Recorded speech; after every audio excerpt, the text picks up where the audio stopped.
Hey Radioheads, it's your girl Ebony, just letting you know you still have time to submit your freak-out to be played on an upcoming episode of Feminist Frequency Radio. What? That's right, we want to hear what you've been reading, listening to, watching. You know, the stuff that you are loving, you want to talk about, or the stuff that you're hating and want to talk about. We want to hear about it, and we know your fellow listeners want to hear about it too. So upload a short audio clip of your freak out to us at feministfrequency.com/contact. And you know what? Maybe it'll get played on this upcoming episode of Feminist Frequency Radio. We can't wait to hear what you have to say. All right, now on with today's episode.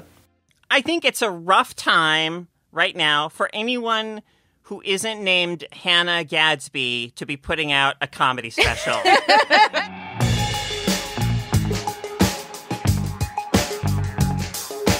Welcome to Feminist Frequency Radio. This is episode 33. I'm your host, Anita Sarkeesian, and I'm joined by my barely together this morning co-hosts, Carolyn Pettit. I'm here. And Ebony Astor. I am not. This is the show that asks you to be critical of the media you love. Or alternatively, we're the feminist killjoys coming for your media, depending on your perspective.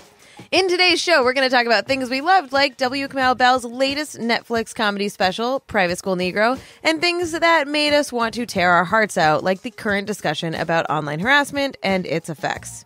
As always, we'll finish the show by all sharing a little something in What's Your Freak Out? Exclusively for our fantastic backers, we're gonna do a bonus segment talking about the importance of queer visibility in mainstream popular culture.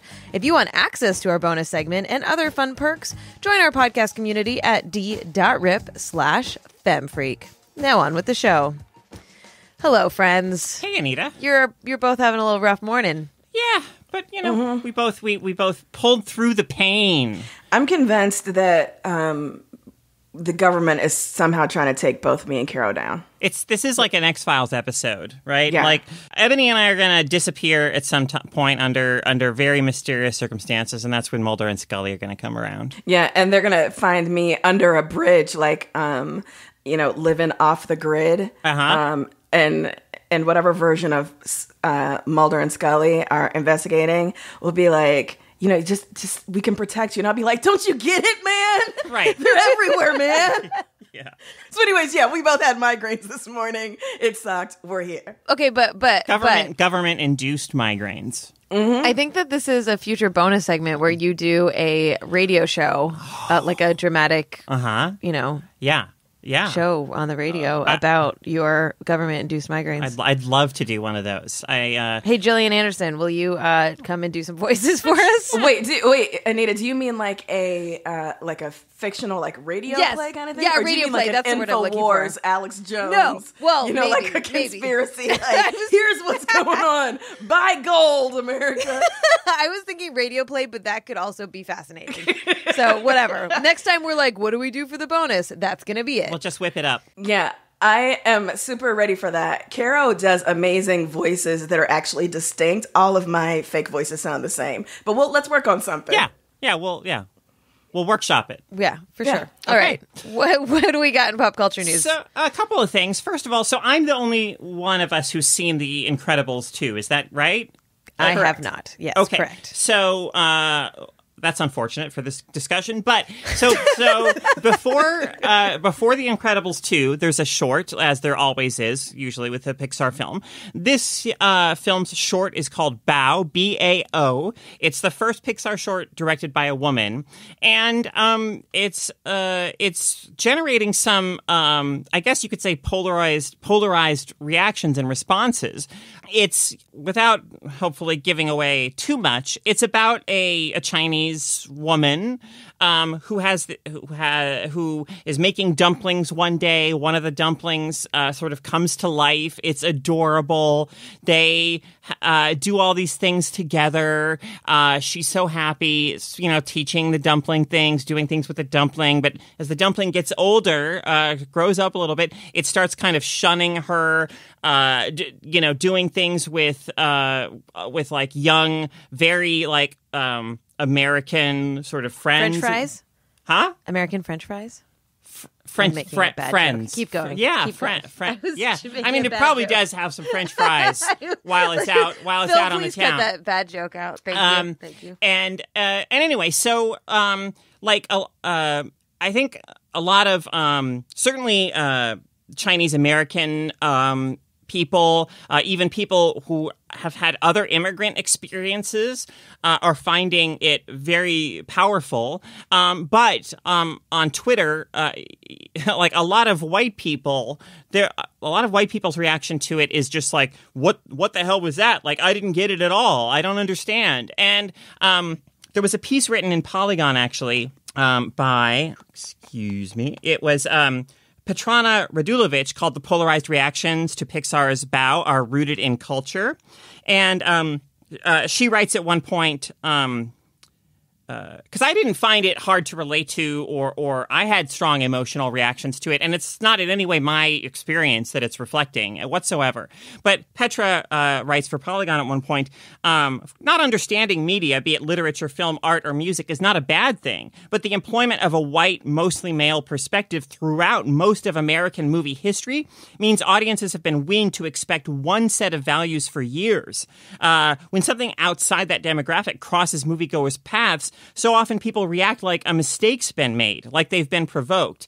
And I really think that that's true, that in this case, what we're seeing is the cost of a steady media diet that doesn't expose, let's say, white Americans, by and large, to perspectives and experiences and that center other people and other cultures. Because I think that on its own terms, Bao is a really lovely animated film. Anyway, so... that sounds great. I really want to see it. I do too, but I have no interest in seeing The Incredibles 2. So yeah, neither do I. I just want to see Bao. Can someone just send me a way that I can watch Bao? All right, and in other... Carolyn's not having any of this. I wish that at least one of you... I mean, Ebony, you actually suggested that I bring this up, I think. And yeah. Well, I'm trying to be a good co-host and not spend 20 minutes talking about this issue when we got other stuff to talk about. But the reason why I wanted to talk about it is because there was a distinct, difference in my Twitter timeline, that's where I get my news, but in the reactions to people who've seen The Incredibles about this short, right? And so the quote that you just read from that Polygon piece was really interesting because, yes, there was this very, not malicious, not overtly malicious in any way, but very kind of dumbfounded reaction from a lot of white moviegoers that were just like, I didn't get this. This was a mistake by Pixar. Like they really,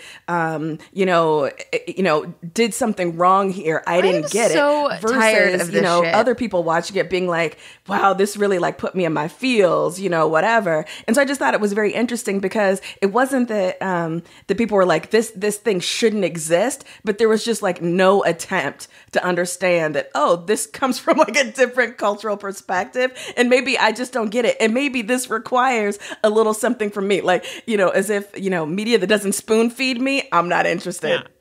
I mean, it's not like Bao is opaque or hard. It's not like Twin Peaks or some shit. It's very easy to make sense of. I really think this is fundamentally and partially a media literacy issue and an issue of this is an issue of white people sucking. People, yeah. I'm so tired of this bullshit backlash. Live for real, man. Yeah. Just get over yourselves. Yeah.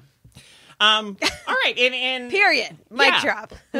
Boom. Episode title. And in other news, other pop culture news, Janelle Monáe and Tessa Thompson revealed, I guess, that they are a couple, and instantly became the greatest power couple in Hollywood history. Yes. Boom. Done. Yeah.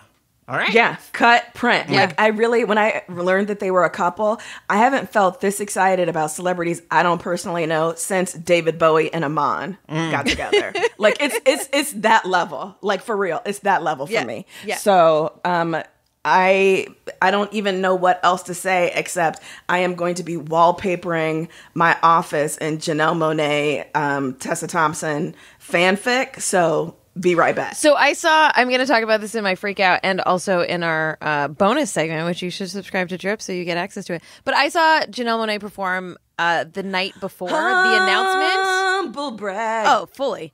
And I was just like, I saw her in LA and I was like, please have Tessa Thompson come out on stage. Please. I mean, she lives there. Come on. How hard would that be? And then the announcement, she didn't come out. Spoiler alerts. Then the announcement came out the next day and I was like, maybe she was backstage, just like hanging out. All right, let's dive into our main topics for this week. The first discussion we will have is about W. Kamau Bell's Netflix special, Private School Negro.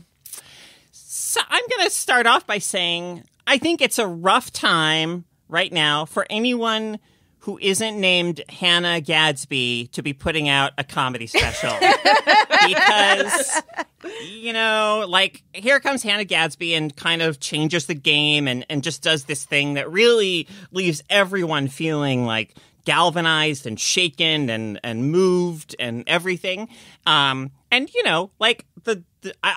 totally enjoyed the W. Kamau Bell special, but it's like, it's not like an earth-shattering, life-changing experience. It's like, oh yeah, hanging out. It's that kind of good-natured, like, oh, I'm hanging out with, this with my friend or like with this really smart, funny guy, and it's just, it's just pleasant and funny sometimes. Yeah, but I think like that's fundamentally about the difference in what kind of genres they're doing, right?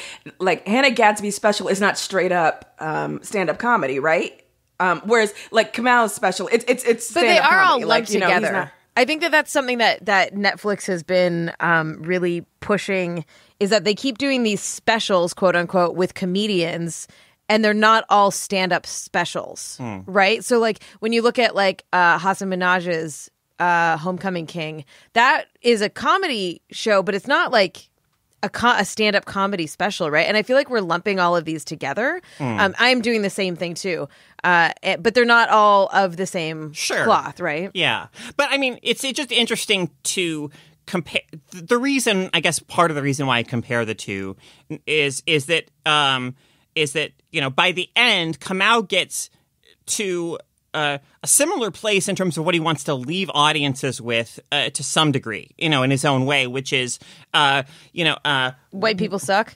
Well, but which but is the like, theme of this but podcast. Like we marginalized people, in his case specifically, like Black people, are not going to take we're not going to internalize the shame that you try to feed us all the time anymore. We're going to take that and we're going to throw it right back to you. It doesn't belong to us. We don't need to carry it around. My favorite thing is when he's based on what you're saying is he's like, fuck that shit. We're playing hot potato with this. Yeah. And like, I'm not taking it. We're going to like hot potato it back to you. And I thought that was really a really powerful moment. Yeah. So humble brag. I saw this show before he recorded it. I just I guess that happens when you leave the house. I know, it's weird. So comedians will obviously like rehearse their shows, and so he did a couple of shows in SF before he went to New York to record it. And our friend of the podcast, Zara Norbosh, was one of the opening acts, and I went and supported and whatever. So I I'd already seen a lot of these jokes, and I really enjoyed it when I saw him locally here. I think that the stand-up is really good. My only thing that kind of pulled me out of it was that this is the problem with the way our contemporary media, our news landscape is that like shit changes so fast that some of the jokes I feel like were so timely like 6 months ago. Yeah, it was funny. And and some of them work, but some of them just you're like, oh, that was not. We're so past that. It was funny to see him on Twitter. So in the days right before the special released on Netflix, he kept tweeting, "Please, Sarah Sanders, don't leave the White House yet. It's gonna ruin one of the jokes in my special if you do. Just hold out for a little bit longer, Sarah Sanders." Well, and it's this weird thing too because he's making these jokes about her, which are really smart and good. But then, like, we now have the contemporary moment of the children who are being taken away from their families and her response and all of that. Like, to me, there was just so much more that has happened since then, which is is not the fault of No. Kamau by any means. He's a very, like, he's one of my favorite comedians. I think his work is just exceptional.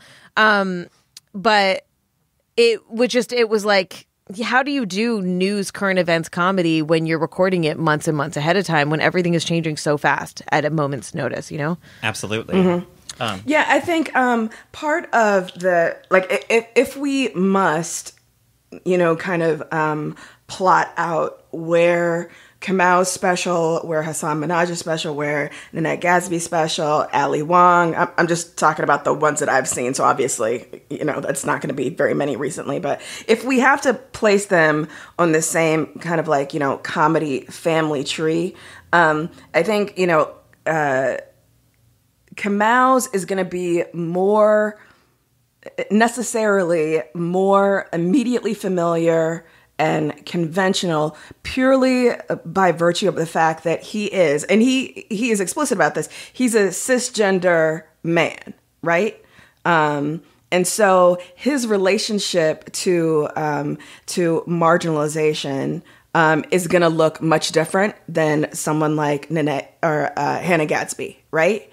And so there's a level of vulnerability that she has as a woman existing, you know, like taking up space in this traditionally male-dominated medium that Kamau, like he doesn't have to get past that, first of all. So there's a level of like hypervisibility that she's always having to negotiate that he doesn't have to. And I wonder if but what about partially Go ahead. Well, I was going to say, but what about his blackness in this space of traditionally white dudes, you know? I'm talking specifically about, yeah, absolutely. But I'm talking specifically about like on the axis of gender, just comedy being traditionally male dominated. Yeah, I get what you're saying. Yeah. You know?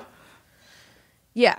No, I get what you're saying. And also he is a traditional stand-up comic. Right. Like, of course. That's what he does. Yeah.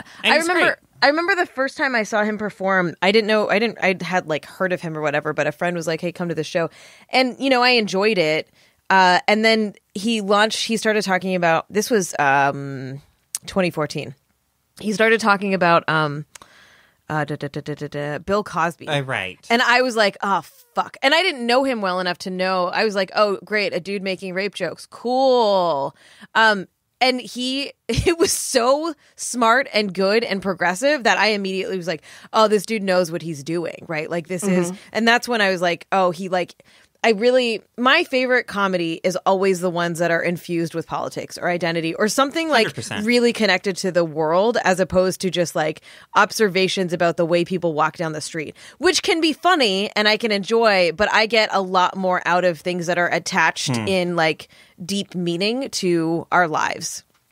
Mm-hmm. And so, like, you know, we didn't talk about Hari's stand-up on the podcast, but, like, we maybe should have because I think that he did a really, really good job as well of, like, and one of the things that I think was different is that Hari Kondabolu talked about in his stand-up, his stuff was a little more evergreen, and I say that kind of puking in my mouth because, like, oh, cool, racism is evergreen, right? Like, it's going to last forever. But it was, like, this stuff that's been around for a long time that's not rooted in, like, this particular person in the White House did this particular thing, you know?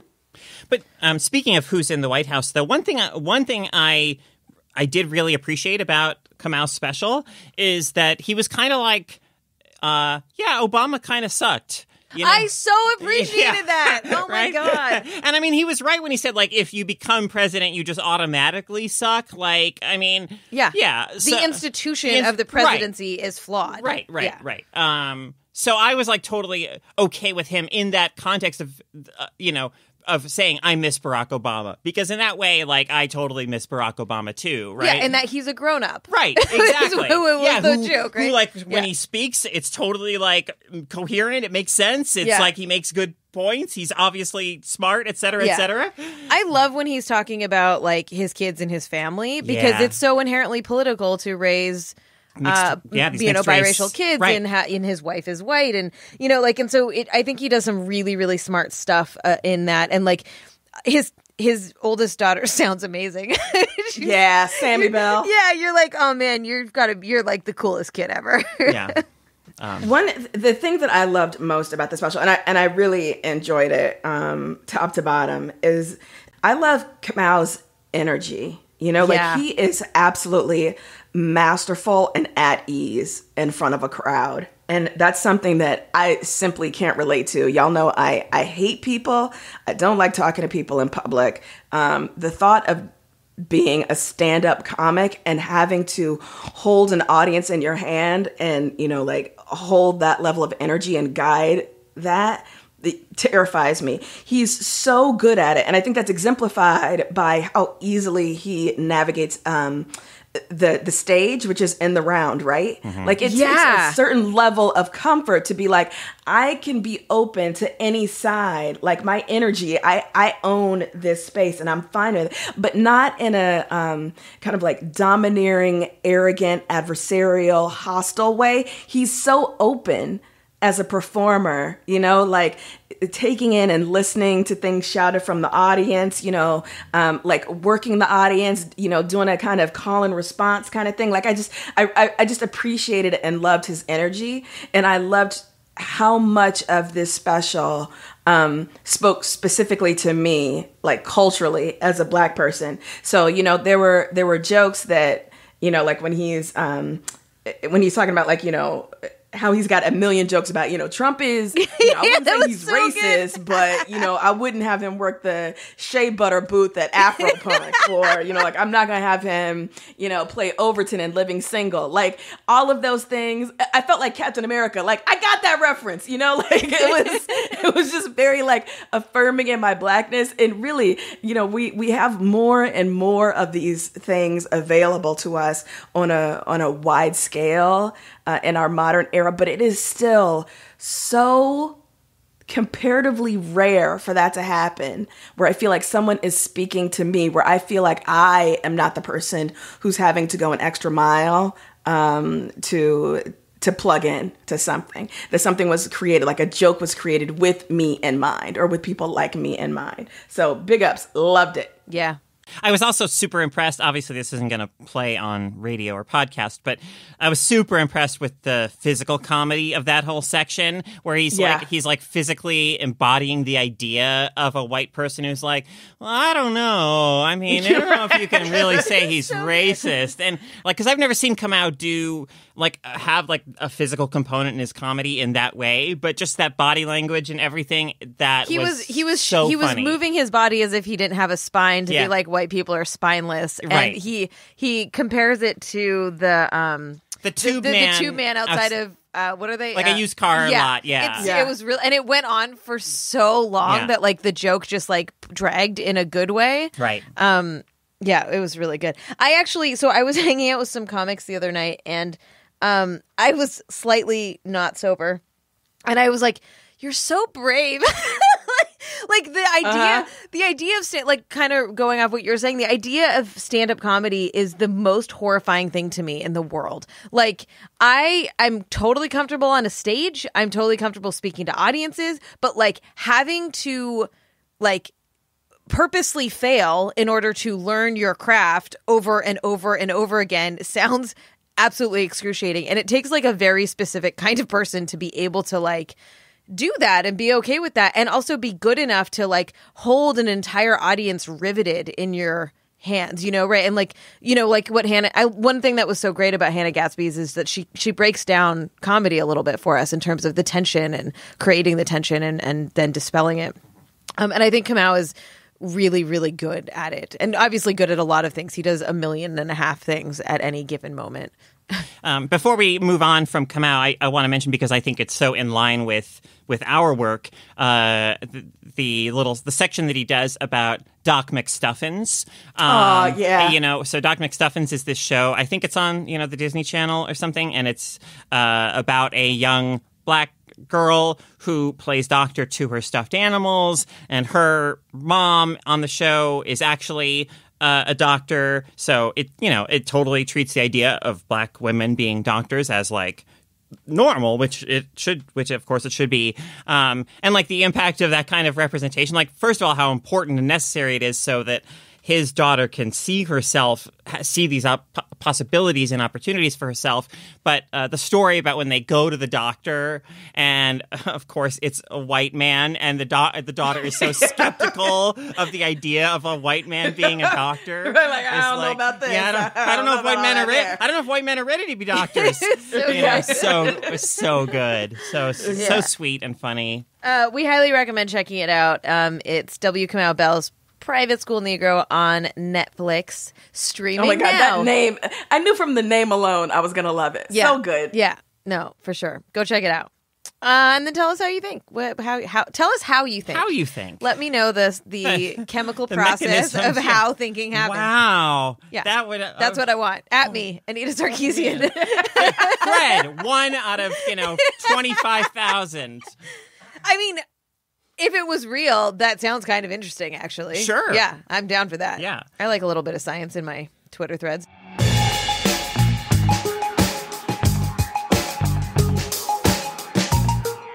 Next topic.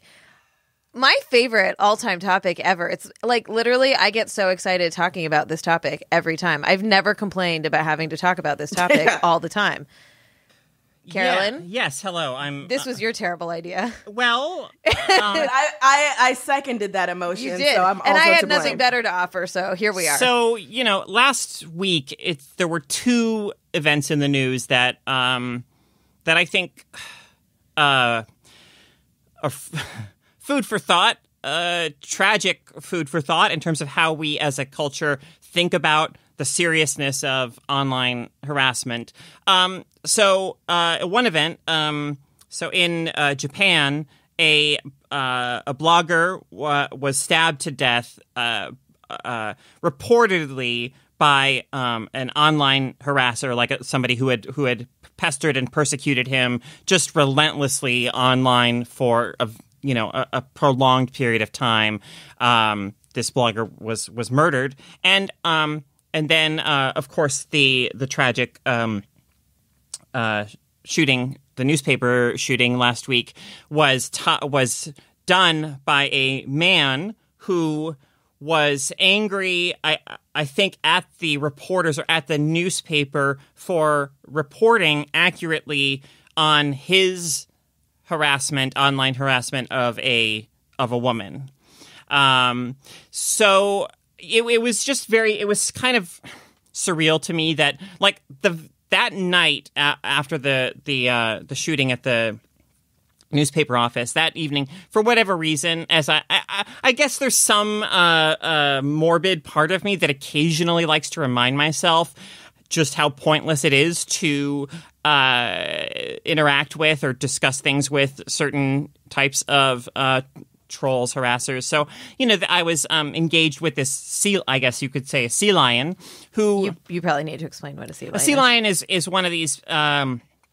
people who maintains like this front of like civility and just like really is very, very persistent about trying to engage you in like a quote unquote conversation about something, but they will ask you just like the most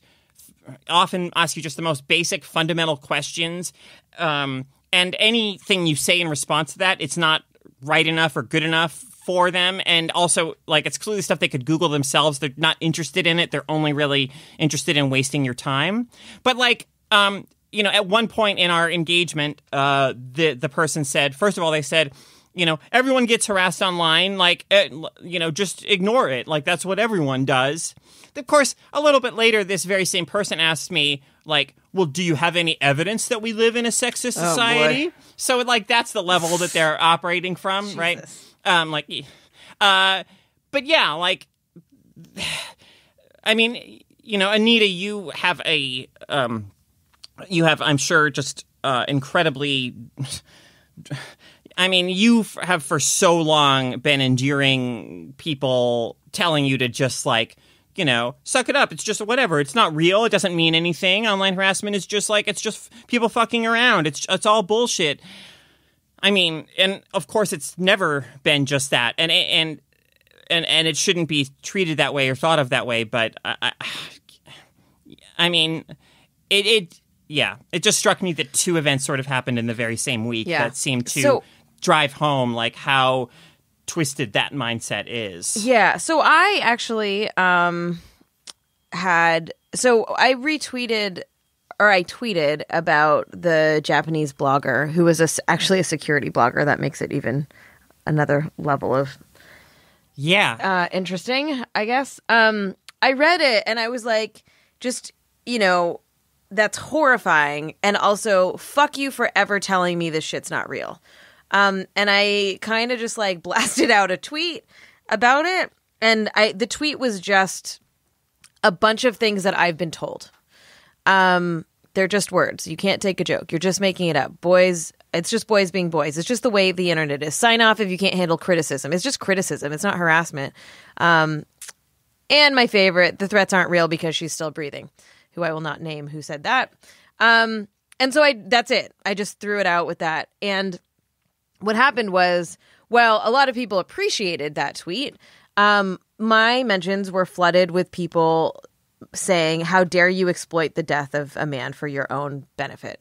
And it was so much of that over and over and over again that I actually ended up reaching out to Carolyn and was like, oh my God, did I fuck up? Like, is that what I did? Because that's not what I meant to do. Blah, and Carolyn was like, no, your tweet was good. It was fine. And then I proceeded to do a very long thread about gaslighting, which is the practice of presenting false information or like a false narrative to make you doubt your own perceptions, to make you doubt your own reality. And gaslighting is such a huge part of online. It's a huge part of abuse in general, but also of online harassment. And that's exactly what they did to me. And they do it to me all the time. And like, sometimes it really legitimately works when I have to go. I regularly have to reach out to friends and be like, did I fuck up? Did I do something wrong? When I know that I didn't, but it's just so hard because they're pretending to be sympathetic and they're pretending to care, and it makes me feel like I'm a monster, right? But I'm not. Yeah, I mean, of course, like when you have 1,000 voices all telling you, no, Anita, it's this way. You keep saying it's this way, but it's this way. Like that is powerful, and I mean, it's harmful. And like, so one ways that they do it too is that they tell me that I made up the threats. Right, that they're not real, that whatever, and that stuff it's annoying, but that doesn't work to make, like, you 100% know you didn't make up the threats, right? Like you don't have some alter ego, like dual identity, part of yourself. Yeah, like it's not that plot twist, like it was Anita all along. The whole time, yeah. But like this kind of thing, even with at VidCon last year when someone who I will not name on this podcast showed up with an angry mob and like came there to intimidate me, and I barely did anything wrong. I mean, okay, hold on. Let me back up. Yeah. I did nothing wrong. Right. I said the nicest possible insult that I could possibly say, and I didn't name anyone's name from stage. But then since that, a year ago, nonstop in my mentions are that I harassed them. Right. And so there was a part of me that was like, wait, did I fuck up?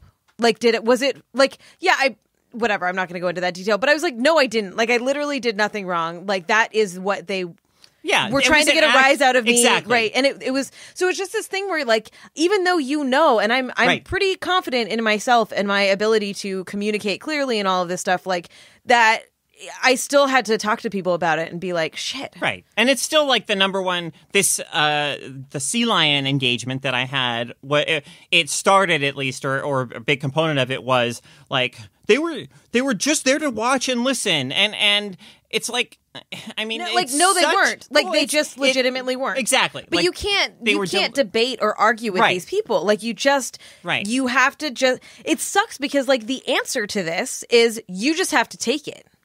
Because if you're on Twitter and they're sending you endless messages, you just step away or whatever. But like, you can't argue with them, and you can't you're not going to change their mind by engaging with them one-on-one. Yeah. And that is a colossal waste of time. It's not productive. I mean, you hope, of course, like it's not that we don't hope that any individual in that sort of ideological space can come around, can, at some point can grow, can change. Of course we do. And I know that it does occasionally happen. Like I've gotten emails and messages from folks who in the past, were very cruel to me. And at some point, for whatever reason, like they had an experience in their own lives that transformed their perspective. And, and of course I want that for everyone in that space, but to engage with them one-on-one is not a productive way of bringing that about. And the thing is,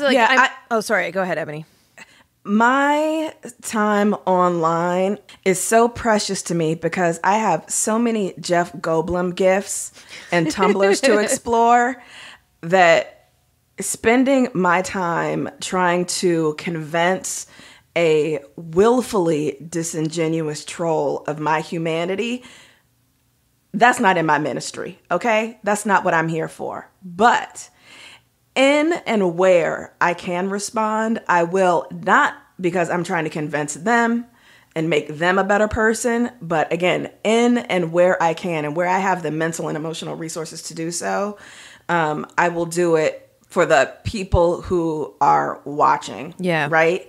Who will see. But in terms of, like your VidCon experience, right? The people that came were trying to do essentially like the rope-a-dope Big Brother, I'm not touching you, I'm not touching you. Like we exactly all know what was going on there.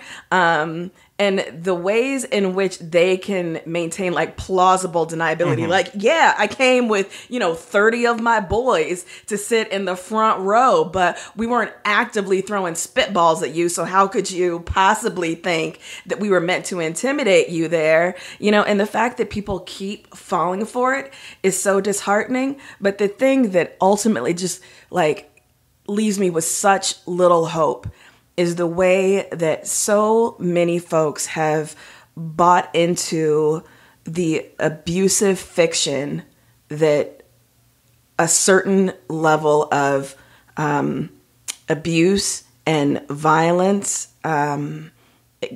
trolling, whatever, is a consequence of existing in the world. Yeah.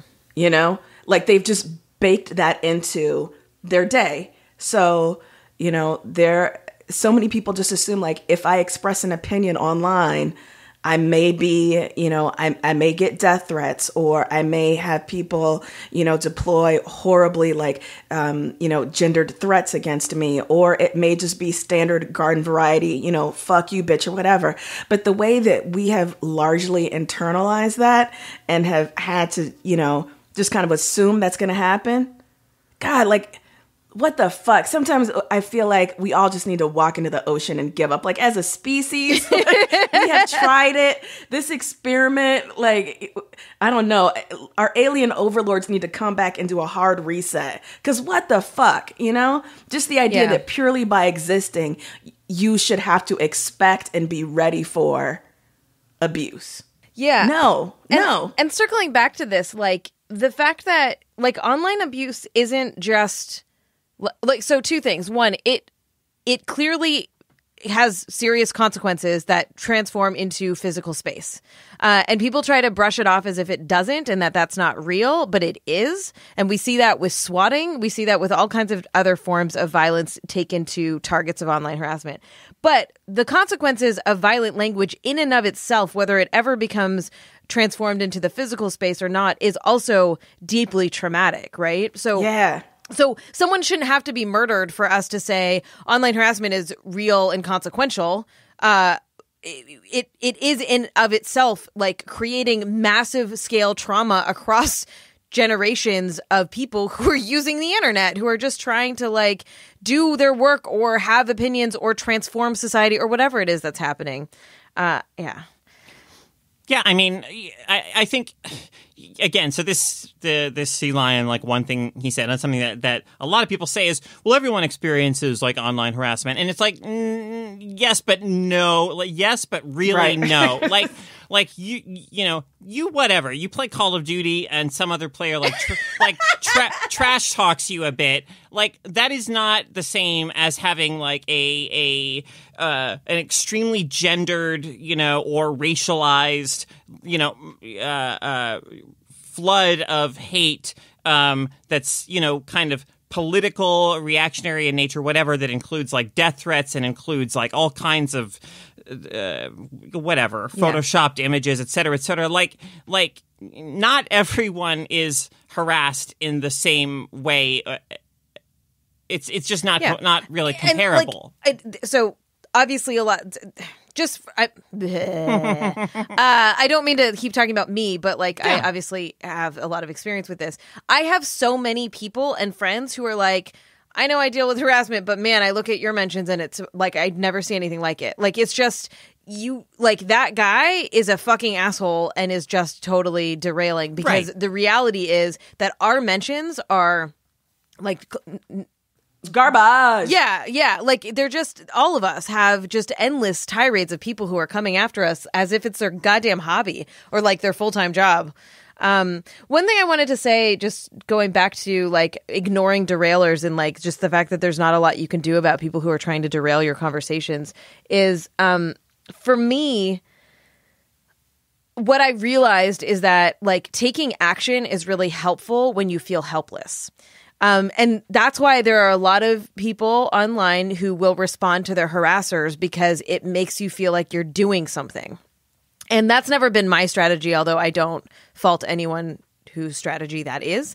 But I try to, like, because I was thinking about, with the VidCon thing, I did an interview with a major outlet and expressed my side of this issue, right? And we tweeted about it, and I wrote an article on Feminist FREQ. Like, it is very clear how I explain how it goes down. So these people are just being dicks. But I'm also doing that for all of the other people that might want to understand how online harassment works. And the same thing the other day with my tweet where I was being gaslit. Like, I wasted a better part of 2 hours trying to come up with like a series of tweets that explain what gaslighting is, that illustrate what it is, because while I can't stop them from doing it to me, I can help educate other people to be able to identify it and help them not feel like they're losing their goddamn minds when this shit happens to them. So, taking action in some way, using it as an educational tool for other people has been very useful for me in coping with this bullshit. What's your dealy freak out deal, freak deal, freak deal? What's your dealy freak out deal, freak deal, freak deal? Are we? Oh, wait. Freakouts. Yeah. I was about to wrap up. Oh, yeah. Were you about to dip out without letting us do our freak out? All right. Who wants to go first? I'll go first. All right. Carolyn? Yes. What is your freak out? So, I'm cheating a little bit with this one, I think, but whatever. So yesterday I saw a tweet that said that I think yesterday was, or anyway, someday recently was the 29th anniversary of the release of Do the Right Thing. And that just made me remember, no, I'm serious. That is not where I thought this was going at all. Oh. Like, it just made me recall, like, what a fantastic movie I think Do the Right Thing is. And I mean, it's whatever. Like, I'm not saying it doesn't have issues in terms of gender politics and the way that it maybe uses Rosie Perez's body at times and things like that. There's definitely conversations to be had around that. But it's just such a thrilling piece of filmmaking. It's so bold. It's so it does some just really memorable things in terms of trying to capture a particular kind of tension, particular kinds of divides on the streets of Brooklyn, and it's I think that it's just as relevant today as it ever was in terms of its exploration of. Oh my God! I totally thought we were talking about a completely different movie. Oh my God! What movie did you think we were talking about? No, just keep going. It's fine. Everything's fine. Oh boy! I feel like my reaction was unjust. Okay. So let's just cut out my reaction. Great, thank you. Continue. I mean, it's a film it's about really, in some ways, it's about white supremacy. It's about Black anger in response to white supremacy. And yeah, I like, it was just a reminder. I was like, oh, I hadn't thought about that film in a long time, but I really think it's one of the all-time great American films, like truly on the short list of great American films. And if you've never seen it, boy, I highly recommend that you go and check it out. It is incredible. I haven't seen Do the Right Thing.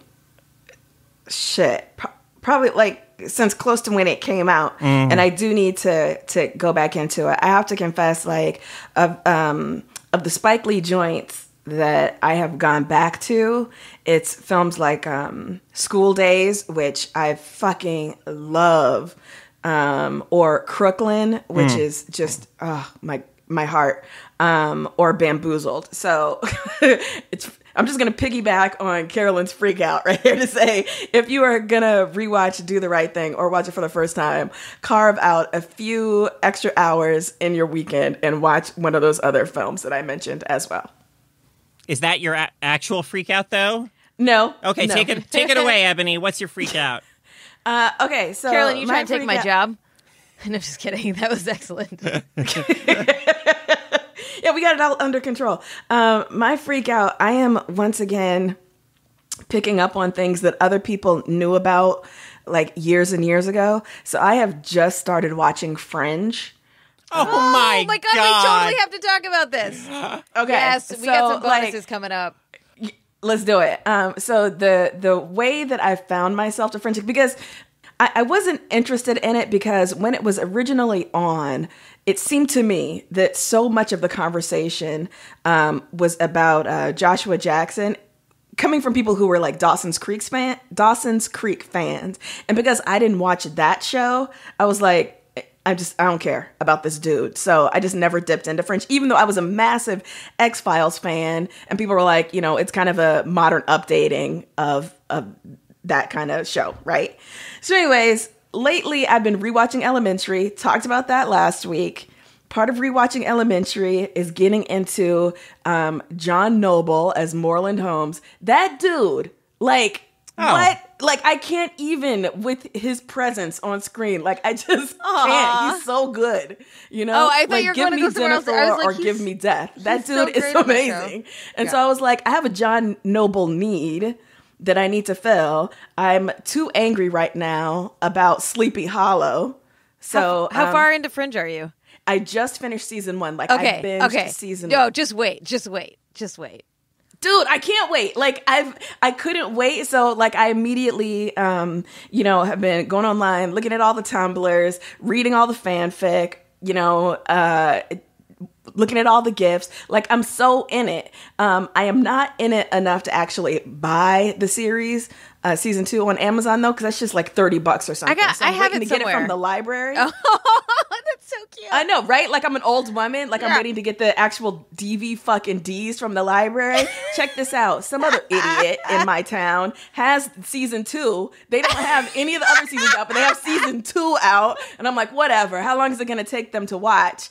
So it'll probably come back in a couple days. Yo, the library near me, where I have it on hold, is closed through like the rest of the week for the holiday week. How dare they? So yeah, I'm getting played Holiday here. week. So if anybody wants to send me a hookup to watch season 2 of Fringe so I can get more of my Walter Bishop on, I think I got it set up in my Plex. I'll check it out for you. Man, I'm so excited to talk about Fringe with you. I have so many feels about Fringe, both good and bad, and we're gonna dive into it. I'm into it. Fringe is the show that made me realize that you can never trust a show based on the pilot, because I watched the pilot of Fringe and fucking hated it and wouldn't watch it again, and then someone was like, no, you really need to watch this show, and I was like, fine, and then I got into it. So that Fringe is why I always watch at least 2 episodes of a show before completely writing it off, unless it's total garbage. Like, no, I'm so into it, and I had totally forgotten. Like I said, I got into it because I just needed like a little John Noble fix, and now I'm totally in it. I had forgotten that Lance Reddick is in it, and that dude, talk about fucking presence. Lance Reddick walks like the Terminator. I've never seen someone with posture that good. Yeah, like, but he's always playing the same. He's always playing the same role. He's always like the head cop. Whatever, he does it well. He does. I'm like, give that dude his flowers. Like, oh, love it, love it. So, right. anyways, that's my freak out is Fringe. I got 3 freakouts. What? I'll save one for next week. Oh, you better write it down because you always forget your freakouts. I do always forget. But okay, so I was in LA and I'm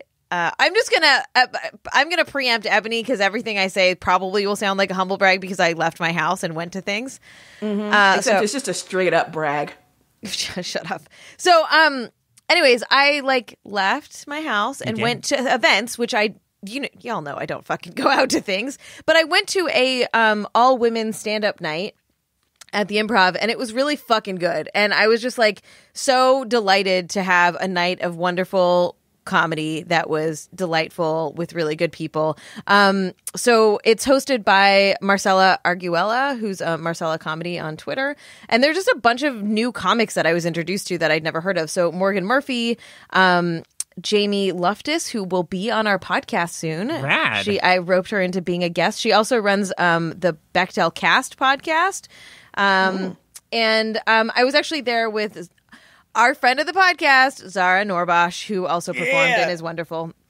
And there's just a bunch of people there, and it was an absolute delight. So, go check out female comedians because they're better. Yeah. I just want to quickly mention for any Bay Area residents, there's a monthly show here in it's Berkeley or Oakland. I forget exactly what.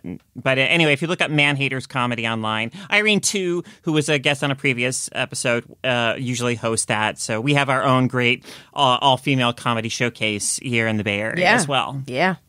I'm sure. Yeah. Yes. Just support female comics. Yeah. Unless they're super oppressive and gross, then don't support them. So, have standards.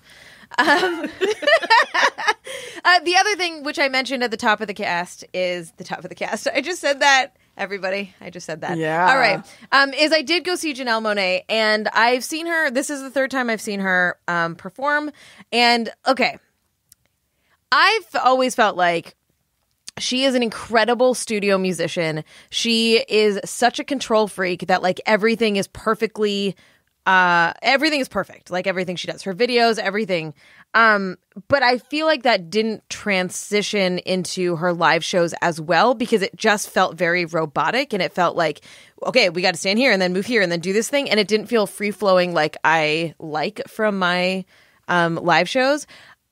She killed it. This show was so good. And while it had all of those elements, everything was very in its place, and it was a performance, and it was a show, and the dancers were amazing, and the musicians were amazing. I feel like she's finally sort of getting into how to move smoothly, or she just really trusts her team or whatever it is. But it was phenomenal. There were so many clothing changes.